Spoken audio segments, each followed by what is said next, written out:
തെരഞ്ഞെടുപ്പിൽ വോട്ട് ചെയ്തു, അതാണ് ഏറ്റവും പ്രധാനപ്പെട്ട കാര്യം. തെരഞ്ഞെടുപ്പിൽ വോട്ട് ചെയ്തു എന്ന് മാത്രമല്ല, ഞങ്ങൾക്കൊക്കെയുള്ളൊരു സന്തോഷം, തെരഞ്ഞെടുപ്പ് പ്രായമായി വോട്ട് ചെയ്യാൻ പറ്റിയ അന്ന് മുതൽ ഇതുവരെ ഒരേ ബൂത്തിലും ഒരേ വാർഡിലുമാണ് വോട്ട് ചെയ്തിട്ടുള്ളത്.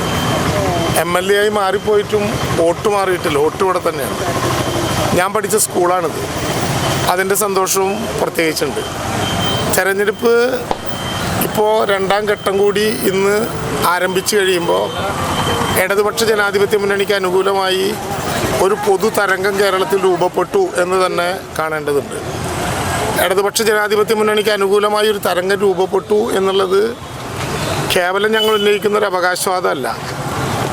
ഞാൻ ഈ തെരഞ്ഞെടുപ്പുമായി ബന്ധപ്പെട്ട് വിവിധ ജില്ലകളിൽ, പ്രത്യേകിച്ച് തൃശ്ശൂർ ജില്ലയിൽ ധാരാളമായി വീടുകൾ കയറുകയും കുടുംബയോഗങ്ങളിൽ വ്യാപകമായി പങ്കെടുക്കുകയും ചെയ്ത ഒരാളാണ്.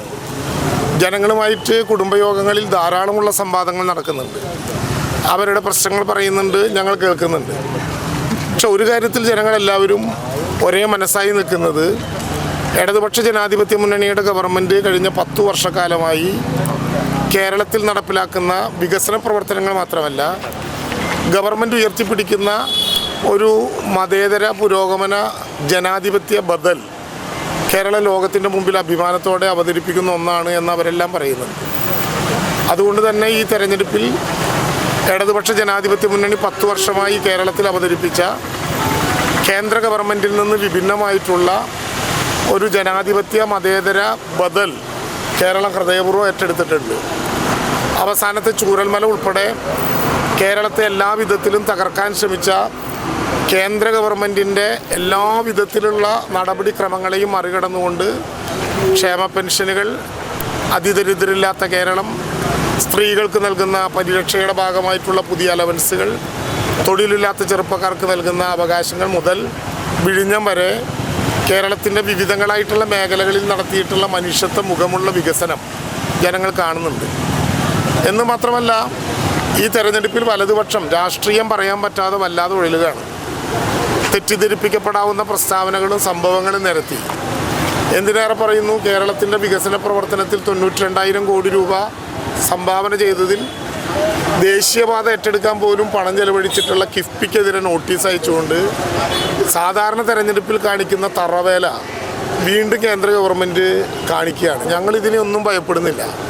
9.5 വർഷക്കാലമായി കേന്ദ്ര ഗവൺമെൻറ്റിന് ഇഷ്ടം പോലെ നിയന്ത്രിക്കാവുന്ന ഏജൻസികൾ കേരളത്തിൽ മുഴുവൻ ആറാട്ട് നടത്തിയിട്ടും മുഖ്യമന്ത്രിയെ, മന്ത്രിമാരെ ഇടതുപക്ഷ ജനാധിപത്യ മുന്നണിയുടെ ഒരു നേതാവിനെ പോലും മറ്റ് സംസ്ഥാനങ്ങളിലെ പോലെ പിടിക്കാനായില്ല എന്നുള്ളത് ഞങ്ങളുടെ കൈകൾ ശുദ്ധമാണ്, ഞങ്ങൾ വളരെ കൃത്യതയോടുകൂടിയാണ് കാര്യങ്ങൾ ചെയ്യുന്നത് എന്നതിൻ്റെ തെളിവാണ്. അതുകൊണ്ട് ഞാൻ ആവർത്തിച്ച് ഉറപ്പിച്ചു പറയുന്നു, ഇടതുപക്ഷ ജനാധിപത്യ മുന്നണി തദ്ദേശ സ്വയംഭരണ തെരഞ്ഞെടുപ്പിൽ വലിയ വിജയം നേടും.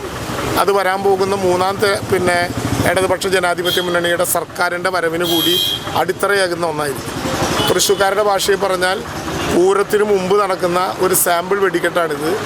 ഈ സാമ്പിൾ വെടിക്കെട്ടിൽ ഇടതുപക്ഷ ജനാധിപത്യ മുന്നണി തന്നെ മുന്നോട്ട് പോകും. അത് വരാൻ പോകുന്ന നിയമസഭാ തെരഞ്ഞെടുപ്പിൻ്റെ സൂചന കൂടി. സർക്കാരിൻ്റെ വിലയിരുത്തലുണ്ടാവും. ഒരു പ്രതിസന്ധിയും പ്രയാസവും ഞങ്ങൾക്കില്ല. സർക്കാരിന് വിലയിരുത്തട്ടെ.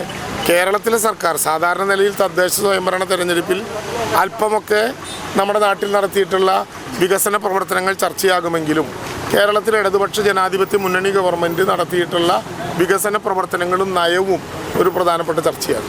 ഈ നടിയെ ആക്രമിച്ച കേസിൽ ഈ അടൂർ പ്രകാശിൻ്റെ പ്രസ്താവന വലിയ വിവാദമായിരുന്നു. അപ്പം ദിലീപിനെ ആശ്വാസം എന്നാണ്.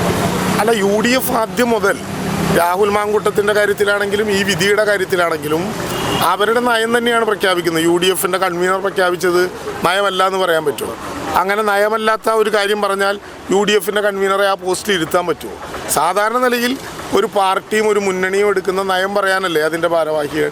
അങ്ങനെ അല്ലാത്തൊരു നയം പറഞ്ഞാൽ അയാളോട് ഒരു നടപടി എടുക്കാൻ കോൺഗ്രസും UDFും ബാധ്യസ്ഥല്ലേ? അതിൻ്റെ അർത്ഥം ഇതൊക്കെ ചില ആളുകളെ കൊണ്ട് പറയിപ്പിക്കാൻ, UDFൻ്റെ തന്നെ നാക്കായി മാറാൻ ചില ആളുകളെ ബോധപൂർവം UDF നിയമിച്ചതാണ്. ആ വർത്തമാനമാണ് യഥാർത്ഥത്തിൽ അടൂർ പ്രകാശിൻ്റെ നാവിൽ നിന്ന് കേട്ടത്. ഞാൻ ആവർത്തിച്ച് ഒരു കാര്യം കൂടി പറഞ്ഞു നിങ്ങളോട്.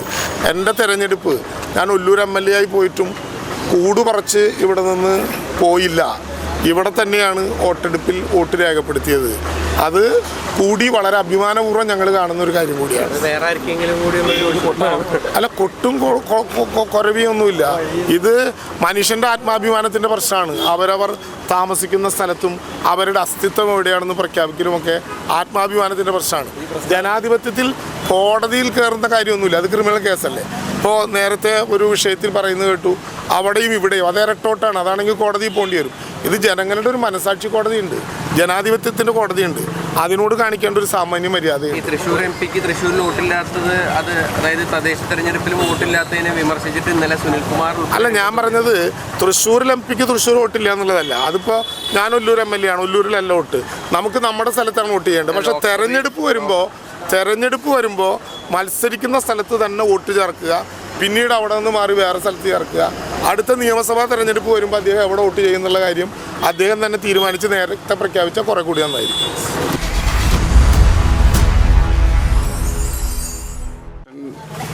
തെരഞ്ഞെടുപ്പ് എന്ന് പറഞ്ഞാൽ ഞാൻ ഒരിക്കലും അത് ഒഴിവാക്കാറില്ല. എവിടെയാണെങ്കിലും കാര്യം നമ്മുടെ അവകാശമാണല്ലോ. നമ്മൾ ആര് ഭരിക്കണമെന്ന് തീരുമാനിക്കേണ്ടത്. പ്രചരണങ്ങൾ പലതും ഉണ്ടാകും, പക്ഷേ നമ്മുടെ മനസ്സിലൊരു രാഷ്ട്രീയമുണ്ട്, അല്ലെങ്കിൽ നമ്മുടെ മനസ്സിലൊരു തീരുമാനമുണ്ട്. ആരായിരിക്കണം നമ്മുടെ തദ്ദേശ ഭരണത്തിൽ നമ്മൾ സഹായിക്കേണ്ടത്, നിയമസഭയിൽ ആരാണ്, ലോക്സഭയിൽ ആരാണെന്നൊക്കെ നമ്മൾ മനസ്സിലൊരു കണക്കുകൂട്ടലുണ്ടാവും. അപ്പോൾ അത് ശരിക്കും പറഞ്ഞാൽ ഈ പ്രചാരണങ്ങൾക്കൊക്കെ അപ്പുറത്താണ്. എനിക്ക് തോന്നുന്നു മലയാളിക്ക് എല്ലാവർക്കും അവരവരുടെ ഉള്ളിൽ ഒരു ചിന്തയുണ്ടാകും, ആരാണ് ഇത്തെരഞ്ഞെടുപ്പിൽ ജയിക്കേണ്ടത്, ആരാണ് വരേണ്ടത് എന്നുള്ളത്. അപ്പോൾ അത്തരമൊരു തീരുമാനമുള്ളതുകൊണ്ട് ഞാനൊരിക്കലും ഈ അവകാശം നഷ്ടപ്പെടുത്താറില്ല. അതാണ് പ്രധാനമായിട്ടുള്ള. ബാക്കിയൊന്നും സന്തോഷം. ബാക്കി വേറെ പ്രത്യേകിച്ച് വരും. നമ്മൾ വന്നു എന്നുള്ളത് തന്നെയാണ്. അന്തിക്കാട് ഞാൻ പഠിച്ച സ്കൂളാണിത്, എൻ്റെ മക്കൾ പഠിച്ച സ്കൂളാണ്, എൻ്റെ ഭാര്യ പഠിച്ച സ്കൂളാണ്. അപ്പോൾ ശരിക്കും പറഞ്ഞാൽ ഈ ഗവൺമെൻറ് LP സ്കൂളിനോട് നമുക്കൊരു പ്രത്യേക സ്നേഹമുണ്ട്. അപ്പോൾ അവിടെ തന്നെ ഇലക്ഷന് വരിക, വോട്ട് ചെയ്യാൻ വരിക എന്ന് പറയുന്നത് വലിയ സന്തോഷമുള്ള കാര്യമാണ്. കാരണം നമുക്ക് ഇപ്പോഴും ഈ കേരളത്തിൻ്റെ പുരോഗതി, കേരളത്തിന് മാത്രമല്ല ഏത് നാട്ടിൻ്റെയും പുരോഗതി നമ്മളെ ഭരിക്കുന്ന ആളുകൾ അനുസരിച്ചിരിക്കും. അപ്പോൾ എല്ലാവർക്കും സുഗമമായൊരു ജീവിതം, നമ്മുടെ ജീവിതത്തിന് സുരക്ഷിതത്വം ഉണ്ടാവുക എന്നുള്ളതാണ് ലക്ഷ്യം. പിന്നെ പ്രത്യേകിച്ചും അന്തിക്കാട് എന്ന് പറയുന്നൊരു കാർഷിക ഗ്രാമമാണ്. നമുക്ക് ഈ പഞ്ചായത്ത് ഇലക്ഷൻ എന്നൊക്കെ പറഞ്ഞാൽ വളരെ പ്രധാനപ്പെട്ട സംഗതിയാണ്. ഞാൻ ഈ സിനിമ മാത്രമല്ല, ഇടയ്ക്ക് കുറച്ച് കൃഷിയൊക്കെ ഉള്ളതുകൊണ്ട് അന്തിക്കാട് കൂടുതൽ കാർഷിക വികസനത്തിനും പിന്നെ നമ്മുടെ റോഡുകളും ഒക്കെ വികസനത്തിനൊക്കെ മുന്നിൽ നിന്ന് പ്രവർത്തിക്കാൻ തയ്യാറുള്ള ആളുകളാണ് വരേണ്ടത്. അപ്പോൾ അതിന് കക്ഷി രാഷ്ട്രീയത്തിന് അതീതമായിട്ട് നമുക്ക് നല്ല വ്യക്തികളെ തിരഞ്ഞെടുക്കുക എന്നുള്ളതാണ് പ്രധാനം. ഓക്കെ, ഈ നടിയെ ആക്രമിച്ച കേസിലെ അതൊക്കെ വന്നു കഴിഞ്ഞതല്ലേ. ഞാനതിലൊന്നും അത്ര അങ്ങനെ ഇടപെടാറില്ലല്ലോ സാധാരണ. അല്ല, ആ വിധി വന്നു കഴിഞ്ഞല്ലോ. ഒരു കേസ് വന്നു, ആ കേസിന് കോടതി വിധിച്ചു. ആ വിധി നമ്മളെല്ലാം കണ്ടു. അതിൽ നേരിട്ട് കുറ്റക്കാരായവരെ മുഴുവൻ ശിക്ഷിച്ചു. അത് നമ്മളതിനെ ബഹുമാനിക്കുന്നു. ആ വിധിയെ നമ്മൾ കോടതി നമ്മൾ ബഹുമാനിക്കുന്നു. അതൊന്നും നമ്മുടെ വിഷയമല്ല. അല്ല, നമുക്കിനിയും നീതി ലഭിച്ചു എന്നിപ്പോൾ ഞാൻ ശരിക്കും പറഞ്ഞാൽ കോടതിയിൽ വിശ്വസിക്കുന്ന ഒരാളാണ്. കാരണം ഒരുപാട് തെളിവുകളും സാക്ഷികളും അല്ലെങ്കിൽ രേഖകളൊക്കെ പരിശോധിച്ചിട്ടാണ് കോടതി ഒരു വിധി പറഞ്ഞിട്ടുള്ളത്. അത് തെറ്റാണെന്ന് പറയാനായിട്ട് നമ്മളല്ല. എനിക്ക് അറിയാവുന്നത് കോടതിക്ക് അപ്പുറത്ത് എനിക്കൊന്നും അറിയില്ല. അപ്പോൾ കോടതിയിൽ എനിക്ക് പൂർണ്ണ വിശ്വാസമുണ്ട്. ഇനി അതിന് എതിരഭിപ്രായമുള്ളവർക്ക് മേൽക്കോടതികളിലേക്ക് പോകാമല്ലോ. അങ്ങനെയാണ്. അതൊക്കെ വേറെ വിഷയങ്ങളല്ലേ, അതൊന്നും നമ്മളിപ്പോൾ പറയേണ്ട കാര്യങ്ങളല്ല. ദിലീപ് തെറ്റുകാരനല്ല എന്ന് കോടതി പറഞ്ഞിട്ടുണ്ടെങ്കിൽ അത് കോടതിയുടെ ബോധ്യം, കോടതിയുടെ അറിവാണ്. അപ്പോൾ ഞാനൊരു നമ്മുടെ നാട്ടിൽ ജീവിക്കുന്നൊരു പൗരൻ എന്നുള്ള നിലയിൽ എനിക്ക് കോടതിയിൽ വിശ്വാസമുണ്ട്, കോടതിയിൽ ബഹുമാനമുണ്ട്. അപ്പം അതിന് മറിച്ച അഭിപ്രായമുള്ള ആൾക്കാർ മറ്റ് നിയമ നടപടികളിലേക്ക് പോട്ടെ എന്നുള്ളതാണ്. മറ്റത് സംഘടനാ പ്രവർത്തനങ്ങൾ, ഞാനിപ്പോൾ സിനിമയുടെ സംഘടനകളിൽ ഞാൻ അങ്ങനെ വളരെ സജീവമായിട്ട് നിൽക്കുന്ന ഒരാളല്ല. അതൊക്കെ ഇപ്പോൾ ഈ ഏറ്റവും കൂടുതൽ സംസാര വിഷയമായതുകൊണ്ട് വരുന്നതാണ്. അല്ലാതെ ഇപ്പോൾ ദിലീപ് ഫക്കയിൽ തിരിച്ചു വരുന്നു അല്ലെങ്കിൽ അമ്മയിൽ തിരിച്ചു വരുന്നു എന്നുള്ളതൊന്നും ഇപ്പോൾ പറയേണ്ട വിഷയമല്ല. രാവിലെ 6:45 ഇപ്പം മണി 7 മണിയായപ്പോഴേക്കും നല്ല ക്യൂ ആയിരുന്നു. വോട്ട് ചെയ്തിട്ടുണ്ട്. ഫാമിലി അടക്കം വന്ന് വോട്ട് ചെയ്തിട്ടുണ്ട്. ഇനിയും കുറച്ച് ആളുകൾ വീട്ടിൽ നിന്ന് വോട്ട് ചെയ്യാനുണ്ട്. നല്ല ആളുകളുടെ നല്ല റെസ്പോൺസാണ്. ഈ വോട്ട് ചെയ്യുന്ന കാര്യത്തിൽ. കാരണം എല്ലാവരും സാധാരണയേക്കാൾ വിട്ട് രാവിലെ തന്നെ നീണ്ട ക്യൂ നമ്മുടെ ബൂത്തുകളിലൊക്കെ കാണുന്നുണ്ട്. അപ്പോൾ ആളുകൾ ജനാധിപത്യത്തിലുള്ള വിശ്വാസം ഉയർത്തിപ്പിടിക്കുന്നതാണല്ലോ വോട്ടെടുക്കുക എന്ന് പറയുന്നത്, വോട്ടിൽ വരിക എന്ന് പറയുന്നത്. സ്ത്രീകളും പുരുഷന്മാരും ഒരേപോലെ തന്നെ വോട്ട് പോളിങ്ങിൽ പങ്കെടുക്കാൻ വേണ്ടി എത്തിച്ചേർന്നിട്ടുണ്ട്. ഇടതുപക്ഷ ജനാധിപത്യ മുന്നണി ഇത്തവണ കഴിഞ്ഞ തെരഞ്ഞെടുപ്പിനേക്കാളും മെച്ചപ്പെട്ട റിസൾട്ട് ഉണ്ടാകും. കാരണം സാധാരണ നിലയിൽ ഒരു 10 കൊല്ലമായി ഭരിക്കുന്ന ഗവൺമെന്റ് ഉണ്ടാവുമ്പോൾ ഒരു ഗവൺമെന്റിന് എതിരായിട്ടുള്ളൊരു വികാരമാണ് സാധാരണ നമ്മളൊക്കെ പ്രതീക്ഷിക്കുക. പൊതുവെ എല്ലാവരും അങ്ങനെ പറയാറുണ്ട്. പക്ഷെ ഇത്തവണ അങ്ങനെയല്ല. സർക്കാരിന് അനുകൂലമായിട്ടുള്ള ഒരു പ്രതികരണമാണ് ജനങ്ങളുടെ ഭാഗത്തുണ്ടായിട്ടുള്ളത്.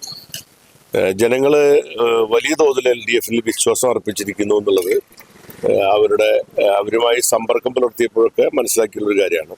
അത് ഈ തെരഞ്ഞെടുപ്പിൽ പ്രതിഫലിക്കും. ഇടതുപക്ഷ ജനാധിപത്യ മുന്നണി മുൻ വർഷത്തേക്കാൾ 2020 നടന്ന തദ്ദേശ ഇലക്ഷനേക്കാളും മെച്ചപ്പെട്ട റിസൾട്ട് ഇത്തവണ ഉണ്ടാക്കും, മുന്നേറ്റം നടത്തും. തൃശ്ശൂർ കോർപ്പറേഷൻ അടക്കമുള്ള തൃശ്ശൂർ ജില്ലയിലെ തദ്ദേശ സ്ഥാപനങ്ങളിൽ വ്യക്തമായ മേൽക്കൈ ഇത്തവണ LDF-നുണ്ടാവും, യാതൊരു സംശയവുമില്ല.